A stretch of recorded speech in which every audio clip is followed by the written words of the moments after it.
Greetings fellow Star Trek Fleet Commanders, this is 𝗂𝗏𝗁8 from BHD8 Gaming, and in today's video we're going to share some of our base defense crews and tips. Let's do it.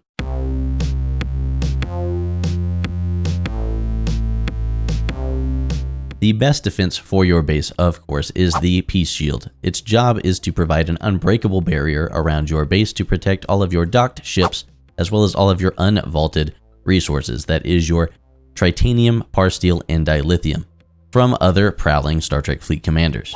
It does this by preventing your base from really even being targeted by enemy players.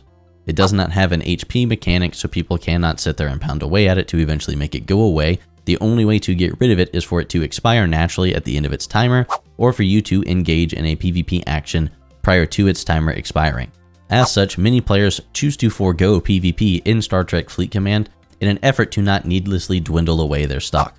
But what if you could mitigate some of the risk of base attacks while you're actively playing the game, so you can focus on having fun with the game and not get wrapped up in Star Trek Peace Shield Manager? Sure, perhaps you might be one of those players that constantly watches your base like a hawk and completely shuts out the rest of your life to make sure you're not getting raided while your shield is down. But for the rest of us, and for the times that 10-minute auto bubble won't save you, incursions, there's base defense crewing. In case it wasn't already obvious, base defense crewing is no substitution for good shield discipline, but another layer of defense that we've got at our disposal to allow us to play the game more aggressively and competitively.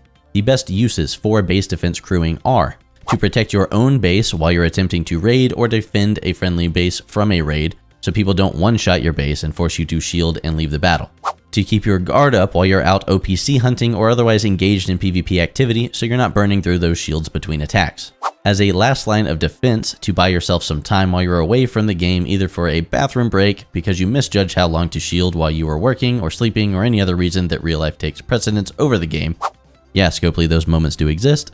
Or in conjunction with any of these reasons during the infamous I days, infinite incursions. One final point that we do need to touch on before we dive into crews: how your ships as a defender are prioritized to an attacking player. With this knowledge, you can stack your crews to keep the most important crews alive longer and potentially completely deter an attacker. There's really only two pieces of information taken into consideration when determining which of your ships an attacker will target first: ship type and power. The attacker will gain the advantage on the battle triangle. As a side note, your surveys will always target other surveys first for the North Star, or perhaps if you've got a Nova or something like that you're going to crack somebody's base with. Or at least your attacking player will not choose to have a disadvantage on the battle triangle, meaning they will attack a like ship before they attack something they are weak to. So for instance, if an interceptor is attacking your base, there's no battleships, you have an interceptor and an explorer, it will attack the other interceptor first before it tries to target that explorer. Now, if there are multiple ships of the same type, the lowest power ship will be attacked first. So we'll keep all this in mind when deciding which ships to put which crews on. Now it's crew time. I do not know many people who will argue with me here, so the absolute most important base defense crew right now that Rom exists in the game, is his counter, Crass. Not just Crass, but Crass with full synergy, which means you'll need K'mal at his side, and either Rukor, Vartok, or Claw. Claw's recommended in most cases because he'll increase your crit damage if you happen to score one, and for his likely superior stats over all the other common officers in that glory in the kill group. In most cases, you'll want this crew to survive until the bitter end, so we're going to recommend putting this on your highest power survey ship in the dock. The second crew we're going to discuss here, though not necessarily second most important, is the TOS Spock crew. His captain's maneuver is literally built for this scenario, with the additional note, restores the shield health of all your ships if the ship is defending the station. And that's exactly why we want him out there. Max synergy with TOS Kirk and TOS Uhura is how I'm currently loading this one out, and I'm putting it on my second strongest survey ship in the dock to keep this ability rolling for as long as possible aside from Crass, which further helps frustrate enemy attackers. Now, most players will not have more than 2 dedicated miners set aside for base defense, as you'll likely still want to play the game with at least one of your docks while you're trying to keep your guard up. Otherwise, you might as well go ahead and sit in a system that will allow you to shield if an incursion's going on, anywhere if it's not, and put a peace shield up as we mentioned before. So a lot of these next crews are really just going to be decent PvP crews on your warships that have helped us in our testing for base defense. Of them, one of the tankiest crews that we know of, this is not on the Enterprise itself, but on many other ships, is the Bones, Kirk, and Spock crew. It is extremely tanky morale.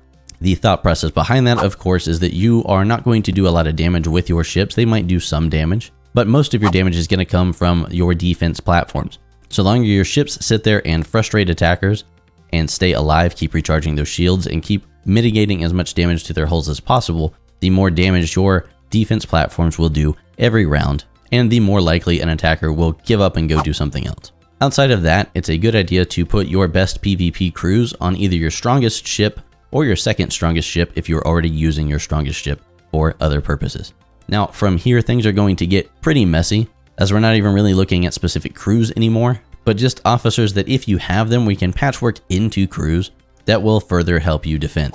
𝘂𝗶𝘁 with as much synergy as you can manage is a great option to peel away your attacker's shield as quickly as possible, so your defense platforms are hitting that hull immediately. 𝘂𝗶𝘁 is also great, but he is completely useless if you're not using full synergy Crass on your station, as many people will use 𝗂𝗵𝘁, and he will keep all of your ships from firing in that first round, which means 𝘂𝗶𝘁 does literally nothing because it only applies to that first round of combat, so keep that in mind. 𝗂𝗁 is really not a bad choice to put on one of your war ships, because if you've already got that full synergy Crass crew on there, some players may try to adapt to that situation by putting 𝘂𝗀 as the captain on a base cracker. And 𝗂𝗁 is a very good anti-𝘂𝗀, as it will keep 𝘂𝗀's officer ability from building as quickly or completely negate it if you have the same tier 𝗂𝗁 as the enemy's 𝘂𝗀. Remember not too long ago when 𝘂𝗀 was the guy that you had to watch out for base raids? And for our early level players, if you are lucky enough to have gotten 𝘂𝗶𝘁𝗵𝘁 or 𝘂𝗶𝘁𝗵, they're pretty decent ancillary control officers. The rest of that group appears to be conceptualized for base defense, but yeah, don't use them. As a bonus tip, none of us really know what the future holds in this game, so in an attempt to future-proof this video to some extent, a good thing in the future to look for in a base defense officer is abilities much like 𝘂𝗶𝘁𝗵𝘁 that apply to all of your ships in the docks, or perhaps even your defense platforms, maybe like a DS9 𝘂𝗶𝘁𝗵𝘁 or something like that. I mean, 𝗂𝗵 is your rating guy, so who knows what we're going to get next. But an officer that applies to defense platforms specifically, or anybody's abilities that apply to multiple ships, of course, will likely be something you should aim for, no matter what 𝘂𝗶𝘁𝗶 tosses in the game down the road. With that said, if you'd like to financially support the channel, the links will be in the description to the PayPal and Patreon. If you'd like to support us non-monetarily, then likes are free. Make sure to comment on the video, subscribe if you've not done so already, and share this video with your friends and alliance mates. For more Star Trek Fleet Command and other gaming content, check out one of the videos about to pop up on the screen. Choose to live, my friends. Live long and prosper, and we'll see you again soon.